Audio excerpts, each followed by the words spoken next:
ಜ್ಞಾನಲೋಕ ವಾಹಿನಿಗೆ ಸ್ವಾಗತ. ಈ ವಿಡಿಯೋದಲ್ಲಿ ನಾವು MHRDಯ UDES ಪ್ಲಸ್ ವೆಬ್ಸೈಟ್ನಲ್ಲಿ ಹೆಡ್ ಆಫ್ ದ ಸ್ಕೂಲ್ ಹಾಗೆ assistant head of the school ಡೀಟೇಲ್ಸನ್ನು ಮ್ಯಾಪ್ ಮಾಡೋದು ಹೇಗೆ ಎಂಬುದನ್ನು ತಿಳಿದುಕೊಳ್ಳೋಣ. ಮೊದಲು ನಾವು ಯಾವುದಾದ್ರು ಬ್ರೌಸರ್ನಲ್ಲಿ UDES ಟೀಚರ್ ಮಾಡ್ಯೂಲ್ ಅಂತ ಸರ್ಚ್ ಮಾಡಿದಾಗ ಈ ಒಂದು ವೆಬ್ಸೈಟ್ ಓಪನ್ ಆಗುತ್ತೆ. ಅದರಲ್ಲಿ ಯೂಸರ್ ನೇಮ್ ಹಾಗೆ ಪಾಸ್ವರ್ಡನ್ನು ಹೊಡೆದು ನಾವು ಕ್ಯಾಪ್ಚಾ ಕೋಡನ್ನು ಹೊಡೆದು ಲಾಗಿನ್ ಆಗಬೇಕಾಗತ್ತೆ.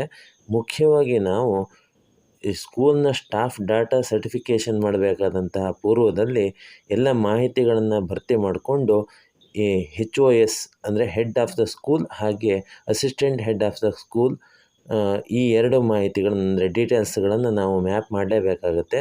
ಅದನ್ನು ಮಾಡದೇ ಇದ್ದರೆ ಈ ಸ್ಟಾಫ್ ಡಾಟಾವನ್ನು ಸರ್ಟಿಫಿಕೇಷನ್ ಮಾಡಲಿಕ್ಕೆ ಬರೋದಿಲ್ಲ. ಹೀಗಾಗಿ ನಾವಿಲ್ಲಿ ಮೊದಲು ಲಾಗಿನ್ ಆಗಬೇಕಾಗತ್ತೆ. ಲಾಗಿನ್ ಆದ ಬಳಿಕ ಫಿಲ್ ದ ಡಾಟಾ ಅಂತ ಇದೆ ನೋಡಿ, ಇಲ್ಲಿ ಗೋ ಅನ್ನುವಂಥ ಒಂದು ಬಟನ್ ಇದೆ, ಅದರ ಮೇಲೆ ಕ್ಲಿಕ್ ಮಾಡಬೇಕಾಗತ್ತೆ. ಆಗ ಇಲ್ಲೊಂದು ಡ್ಯಾಶ್ಬೋರ್ಡ್ ಬರುತ್ತೆ.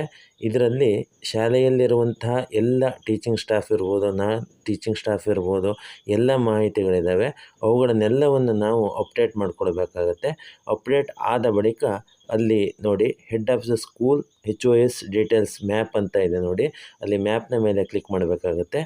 ಆಗ ಈ ಶಾಲೆಯಲ್ಲಿರುವಂತಹ ಶಿಕ್ಷಕರು ಹಾಗೆ ಬೇರೆ ಶಾಲೆಯಲ್ಲಿ ಇರುವಂಥ ಶಿಕ್ಷಕರು ಈ ಶಾಲೆಗೆ ಹೆಡ್ ಆಗಿದ್ದಂಥ ಸಂದರ್ಭ ಅಥವಾ ಯಾವುದಾದ್ರೂ ಆಫೀಸರ್ ಬ್ಲಾಕ್ ಲೆವೆಲ್ನ ಆಫೀಸ್ನರ್ ಯಾರಾದರೂ ಈ ಒಂದು ಶಾಲೆಗೆ ಹೆಡ್ ಆಗಿದ್ದಿದ್ದರೆ ಅವುಗಳ ಮಾಹಿತಿಯನ್ನು ಭರ್ತಿ ಮಾಡಲಿಕ್ಕೆ 3 ಪ್ರಕಾರದ ಆಪ್ಷನ್ಗಳಿರ್ತವೆ. ಸೊ ಈ ಶಾಲೆಯಲ್ಲೇ ಇರುವಂಥ ಶಿಕ್ಷಕರಾದರೆ ಅಲ್ಲಿ ವಿತಿನ್ ದ ಸ್ಕೂಲ್ ಅಂತ ಇದೆ ನೋಡಿ, ಅಲ್ಲಿ ಕ್ಲಿಕ್ ಮಾಡಿದಾಗ ಇಲ್ಲಿ ಸೆಲೆಕ್ಟ್ನ ಮೇಲೆ ಕ್ಲಿಕ್ ಮಾಡಿದಾಗ ಆ ಶಾಲೆಯಲ್ಲಿರುವ ಶಿಕ್ಷಕರ ಮಾಹಿತಿ ಸೆಲೆಕ್ಟ್ ಆಗುತ್ತೆ. ಅದರಲ್ಲಿ ಯಾರು ಹೆಡ್ ಆಫ್ ದ ಸ್ಕೂಲ್ ಇರ್ತಾರೋ ಅವರ ಹೆಸರನ್ನು ಸೆಲೆಕ್ಟ್ ಮಾಡಿ ಕೆಳಗಡೆ ಅಪ್ಡೇಟ್ ಎನ್ನುವಂಥ ಒಂದು ಮಾಹಿತಿ ಇದೆ, ಅದರ ಮೇಲೆ ಕ್ಲಿಕ್ ಮಾಡಿದಾಗ do you want to update ಅಂತ ಕೇಳುತ್ತೆ. ಆವಾಗ ಕನ್ಫರ್ಮ್ನ ಮೇಲೆ ಕ್ಲಿಕ್ ಮಾಡಿದರೆ ಆಯಿತು.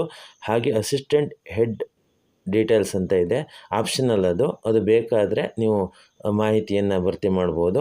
ಹೆಸರನ್ನು ಸೆಲೆಕ್ಟ್ ಮಾಡಿಕೊಂಡು ಅಪ್ಡೇಟ್ ಕೊಟ್ಟು ಕನ್ಫರ್ಮ್ ಮಾಡಿದರೆ ಆಯಿತು ಅಷ್ಟೇ.